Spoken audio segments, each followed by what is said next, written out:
Welcome to day number 6 of MLAI या फिर 7, I don't know, जो भी डेटम लिखा हो वो वाला डे।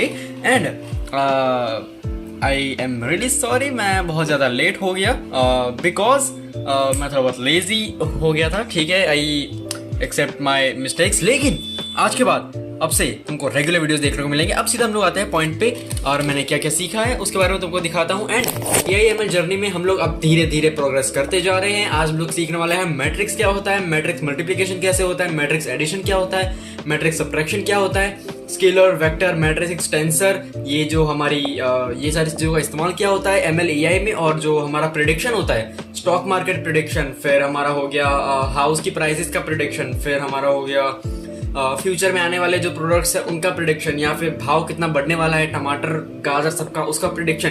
तो ये सब चीज़ें कैसे इस्तेमाल होती है। और फिर अगर तुम लोन लेने जाते हो, अगर तुम कहीं पे भी लोन बैंक में लेने जाते हो, तो वहाँ पे तुमको पूछा जाता है कि तुम्हारा इनकम कितना है पर मंथ पर ईयर, इसके हिसाब से वहाँ पे प्रिडिक्ट किया जाता है कि तुमको कितना लोन मिलना चाहिए। तो ये सारी चीज़ कैसे होती है, तो आज मैं भर के तुम्हारे लिए कंटेंट लेके आया हूँ। तो आज हम लोग कुछ भयंकर भयंकर बातें करने वाले हैं, मतलब बेसिक्स ही बातें हैं, लेकिन धीरे धीरे हम लोग इसको अच्छे लेवल पे लेके जाएंगे। और फॉलो करते रहना। अगर तुमने सब्सक्राइब नहीं किया तो सब्सक्राइब कर लेना, और मेरे डिस्कॉर्ड का लिंक डिस्क्रिप्शन में दे रखा है और पिन कमेंट में डाल रखा है, तो जाके ज्वाइन करो। वहां मैं सब रोड मैप देता रहता हूँ, मैं क्या फॉलो कर रहा हूँ, कौन सा वीडियो देख रहा हूँ, मैं सब कुछ सब बताता रहता हूँ वहाँ पे। सो मैट्रिक्स, यहाँ पे हम लोग सबसे पहले बात करने वाले हैं एरेज। एरेज जो होती है उसको ही मैट्रिक्स कहा जाता है। जैसे हमारे नॉर्मल पाइथन में लिस्ट हुआ करती थी, जैसे कि यहाँ पे मैं एक लिस्ट बना देता हूँ, 2 3 4 लिस्ट बन गई। यहाँ पे हम लोग स्ट्रिंग भी डाल सकते थे, जैसे कि हमने एक स्ट्रिंग डाल दी, फिर उसके बाद हमने बूलियन डेटा टाइप ट्रू डाल दिया। ऐसे हम लोग रैंडमली कोई भी डेटा टाइप डाल सकते थे हमारे लिस्ट में। लेकिन एरेज में क्या होता है, एरेज में हम लोग ऐसे रैंडमली कोई भी डेटा टाइप नहीं डाल सकते हैं। अगर स्ट्रिंग्स हैं तो फिर स्ट्रिंग्स ही रहेंगी, और अगर उसमें सिर्फ नंबर्स है तो सिर्फ नंबर्स ही रहेंगे, सिर्फ फ्लोट है तो सिर्फ फ्लोट ही रहेगा, सिर्फ बूलियन है तो सिर्फ और सिर्फ बूलियन ही रहेगा।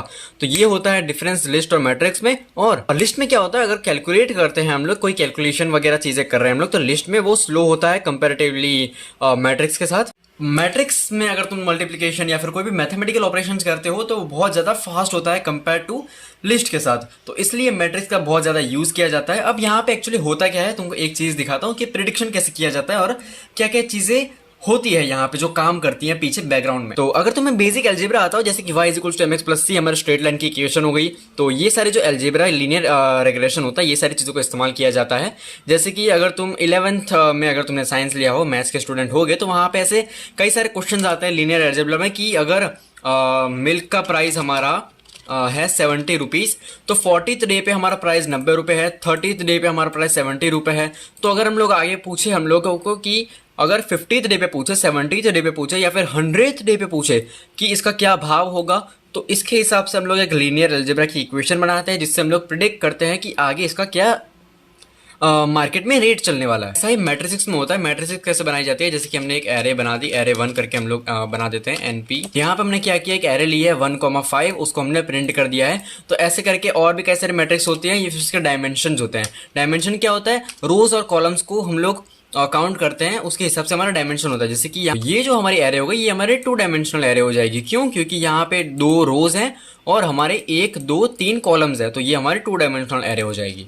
तो जो हमारा वेक्टर होता है वो भी एक टाइप से हमारा एक मैट्रिक्स ही होता है, बस वेक्टर्स में x y z i cap j cap k cap ऐसे होता है। और हमारा जो मैट्रिक्स उसमें यहाँ पे मैट्रिक्स में हमारा रो या फिर कॉलम्स में डिवाइड हो जाता है वो। तो ऐसे करके हमारे कुछ मैट्रिक्स काम करती हैं। और ऐसे ही इसी तरह कैसे, अगर जैसे हमको लोन लेना है, तो अब तुम बैंक में जाके कंसल्ट करते हो कि तुम्हें लोन लेना है, वहां पे वो तुमको पूछते हैं कि तुम्हारी मंथली इनकम क्या है। तुमने बताई तुम्हारी मंथली इनकम 40,000 है, 50,000, वहां पे 5 जन इकट्ठा होंगे, ये बंदे की मंथली इनकम 40,000 है, तो ये पर मंथ यहाँ पे इसका इतना बिजली का खर्चा होता होगा, इसका ये इतना खर्चा होता होगा, यहाँ पे ये इतना पैसे देता होगा, तो ये हमको कितने पैसे दे पाएगा, क्या इसकी औकात। क्यों नहीं हो रही पढ़ाई, एग्जाम बगल में आ।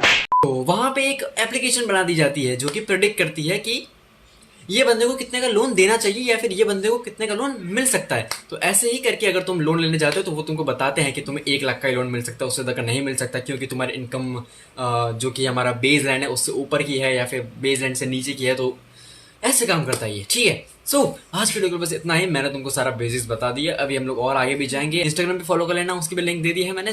मेरी बेबी जरा मुझे भी तो देख तू, इशारा तो कर, मैं सारी शर्म फेंक दूं। गलत है ये रात, हाँ गलत है ये बात, हाँ तेरे हाथ लगाने पे रुक जाती सांस, हाँ रुक जाती सांस, हाँ।